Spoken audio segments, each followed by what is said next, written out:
विषय आहेत तरी मला वाटतं ह्या छोट्या मोठ्या विषयांमध्ये जाण्यापेक्षा देशाचे विषय आहेत, राज्याचे विषय आहेत, त्याच्यावर बोलू. पण त्यामुळे अंतर्गत कलह औपचारिकरित्या ते तिघींचा विचार सामील होते. काय सांगा तुम्ही त्याबद्दल? मला वाटतं शिवसेना शिंदेगतून बोलली नाही. एकच शिवसेना आहे ती म्हणजे शिवसेना उद्धव बाळासाहेब ठाकरे पक्ष. दुसरे आहेत ते भाजपचे गुलाम आहेत. आणि ह्याच्यात आपण पाहिलं असेल हे जे विकाऊ लोक आहेत जे आज तिकडे चाललेले आहेत, जनतेने पाहिलेलं आहे की आज लाडक्या बहिणी 85 लाख लाडक्या बहिणींना त्या योजनेतून बाहेर काढली. आज शेतकऱ्यांची कर्जमाफी म्हणजे आम्ही कर्जमुक्ती केली, कर्जमाफी बोलतात, ती देखील पूर्णपणे होत नाही, ती फसवी होत आहे.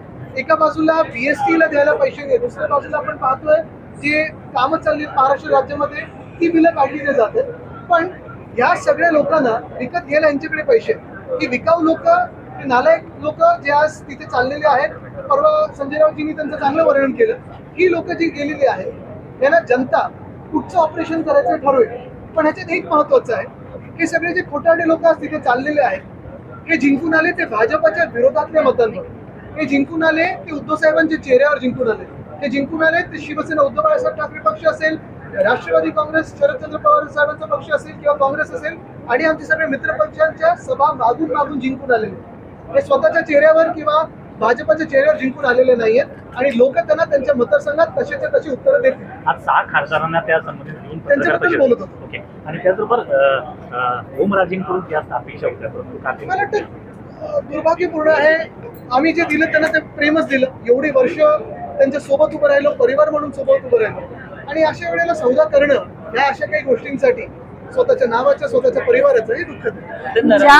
नाशिकमध्ये शिंदेच्या शिवसेनेला धक्का बसला. नाशिकमध्ये शिंदेच्या शिवसेनेला धक्का बसलाय, काय सांगाल? एक काहीतरी प्रतिक्रिया सर, काहीतरी प्रतिक्रिया. बोलता नाही येतं. बोलता नाही येतं.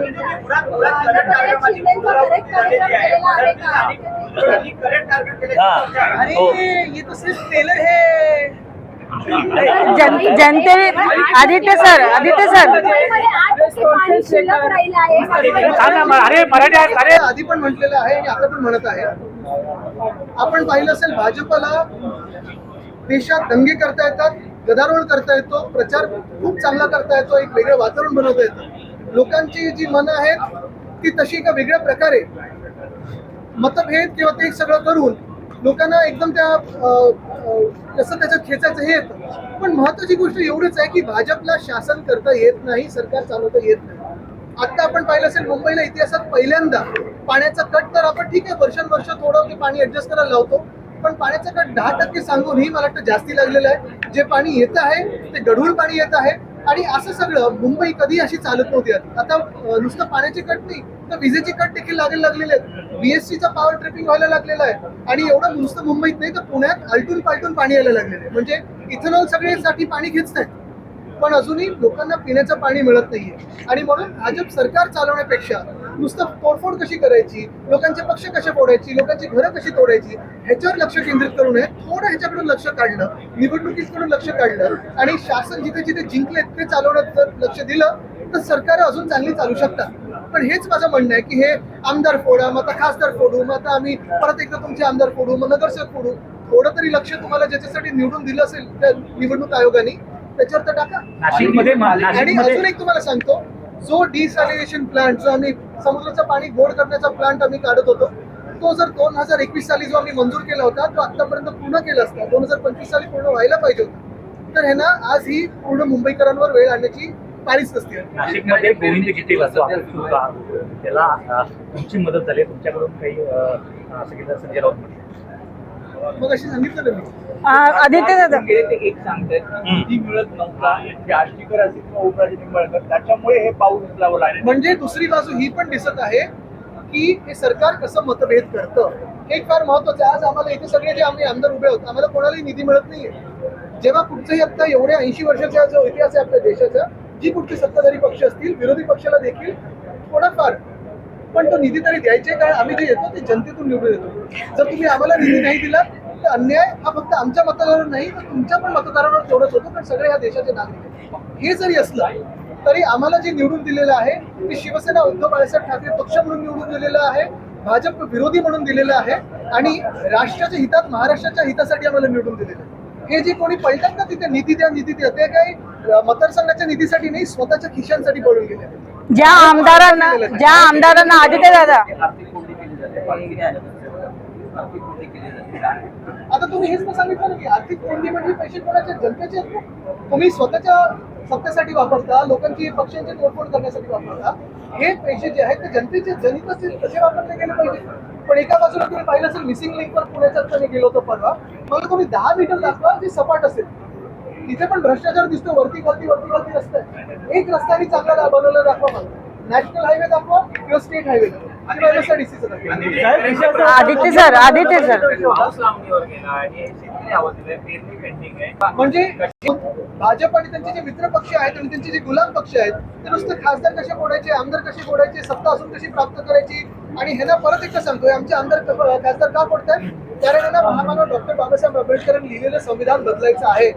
ह्या देशाच्या जनतेने 2024 मध्ये ह्यांना रोखलं, 2040 वर रोखलं आणि म्हणून हे सगळे खासदार निवडून दिले होते. आता हेच खासदार फोडून त्यांना परत महामानव डॉक्टर बाबासाहेब आंबेडकरांचं संविधान हे बदलायचं आहे. ज्या आमदारांना जनतेने निवडून दिलं तेच आमदार स्वतःच्या स्वमनाने पक्ष बदल करतात, तर यांच्यावर कारवाई व्हायला पाहिजे. 100% होणार आणि डिस्क्वालिफाय होणार. जर या देशात न्याय प्रक्रिया असेल तर ती न्याय प्रक्रिया आहे ना डिस्क्वालिफाय करेल. जर असेल तर लोकसभेचे निकाल ज्यावेळेस लागले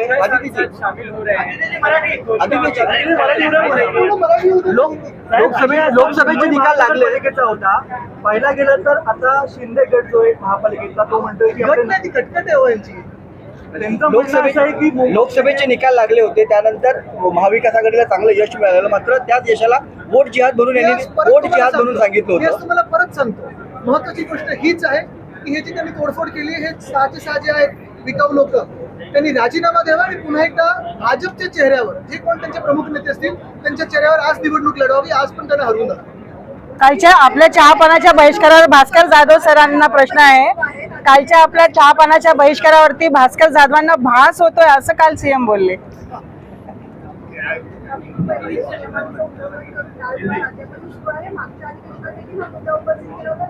अधिवेशनाच्या काळापैकी हे ट्रान्सफर बदलं गेलं, पण आता जो लोकशाहीने त्यामध्ये महेश बचोटे यांचा त्या व्हिडिओमध्ये संपूर्ण व्हिडिओ त्यांचा पाहायला मिळतो. आता त्यांना कोण बचवले?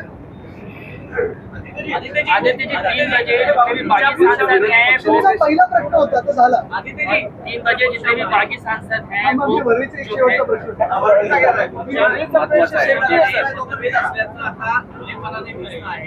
भास्कर जाधवांचा एक व्हिडिओ व्हायरल झाला होता. काय झालं त्याच्यावर आज आणि मला वाटतं त्याच्यात एवढे देशात आणि राज्यात एवढे महत्वाचे प्रश्न आहेत, यांनी पण तेवढे इम्पॉर्टन्स दिला नाही, त्यांनी पण इम्पॉर्टन्स दिलं नाही. हे चालूच ना, आता आपल्या वरील किती चालू चालू असतं. आदित्य जी, आज जो 6 बाकी सांसद हैं वो औपचारिक तरीके से डरपोक है, बिकाऊ है, वो शिवसेना के शिंदे ग्रुप में शामिल हो जाएंगे. इस बात की चर्चा है कि प्रेस कॉन्फ्रेंस होगी. इस पे क्या प्रतिक्रिया ओवरऑल पूरे वो मामले में? 6 बागी नहीं बिकाऊ सांसद है. वो चुन के आए थे उद्धव ठाकरे, उद्धव बाळासाहेब ठाकरे इनके चेहरे थे. जो वो चुन के आए थे वो महाविकास आघाड़ी इंडिया अलायंस के चेहरे थे. वो जो चुन के आए थे वो भाजपा के खिलाफ आए थे, जिस भाजपा को इस देश का संविधान बदलना. आज भाजपा इनको तोड़ फोड़ करके जो अपने पक्ष में अपने दल में शामिल करना चाहती है, दलदल में शामिल करना चाहती है, वो इसीलिए करना चाहती है ताकि वो देश का संविधान बदल सके. उनको 2/3 जो मेजोरिटी है वही प्राप्त करना चाहती है और ताकि देश में संविधान बदल सके, यही उनका लक्ष्य है.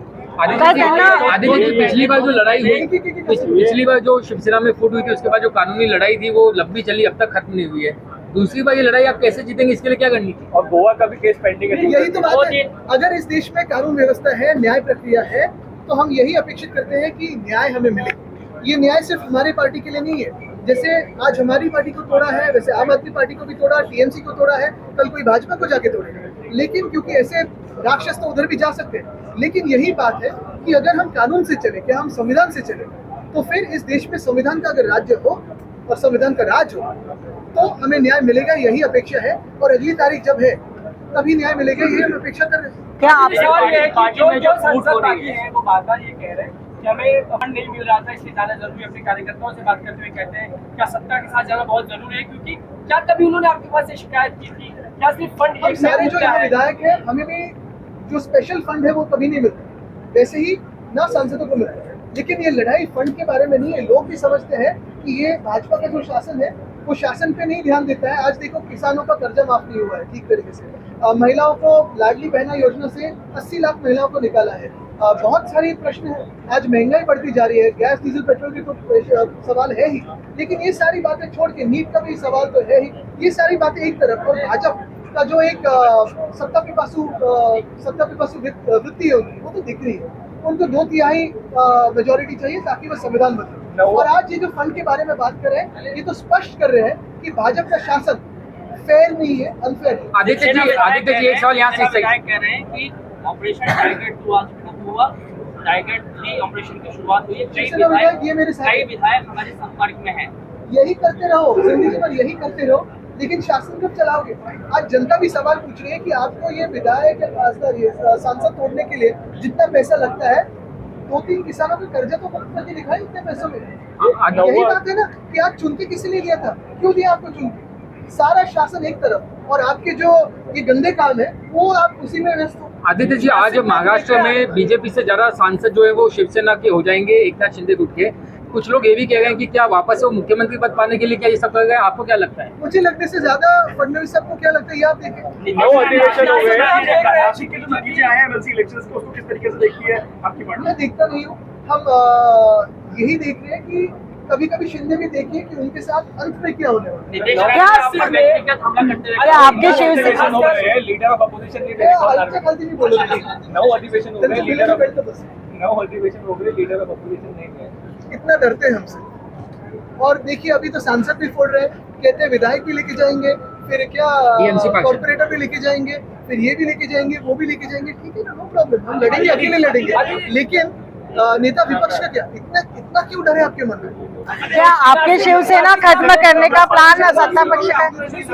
आदित्य जी, नासिक में हम देख रहे हैं कि ऑपरेशन नासिक हार जाते हैं, शिवसेना के जो उम्मीदवार थे वो जीत जाते हैं, और दूसरी ओर बीजेपी अपने सांसद जो उनको एक करती है। वहाँ पे अलग क्या है, यहाँ पे अलग क्या है? बताया इन्होंने, भाजपा ने भी ऑपरेशन तुड़वा अलग तरीके से शुरू किया। क्या आपका शिवसेना खत्म करने का भी प्लान सत्ता पक्ष कर रही है, आपको लगता है? 100 कोशिश करिए। अभी जो दौरा बनाया है, खासकर सभी लोकसभा क्षेत्रों में जाएंगे जहाँ जहाँ से सांसद हो रहे हैं आपके, क्या लगता है जनता फिर से जुड़ेगी, प्रभाव हम भी यही कह रहे हैं, जो सांसद तोड़े आपने, जो सांसद खरीद लिया आपने, वो इस्तीफा दे और चुनाव लड़ने के लिए सामने आए। जो भी भाजपा का चेहरा उनके साथ रहेगा, चलो लड़िए हमारे साथ, हम आपको हरा के दिखाएंगे, हम जीत के दिखाएंगे, क्योंकि हमने लोगों के दिल जीते।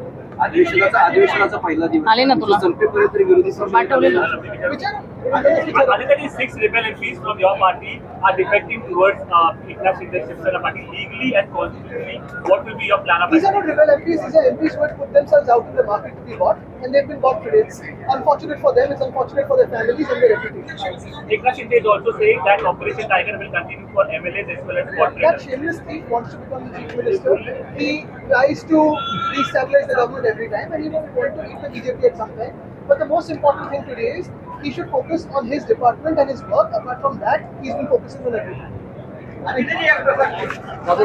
सांगत आहे की लोक बघतात की तुम्हाला ते निवडून दिलं ना, तुम्ही काम काय करताय, हे पक्ष फोडायचे, विकत घ्यायचे, अमुक करू तमुक करू, हे सगळं सोडून जरा काम काय चाललंय, लोकांचे हाल काय तर सर ते जरा बघा.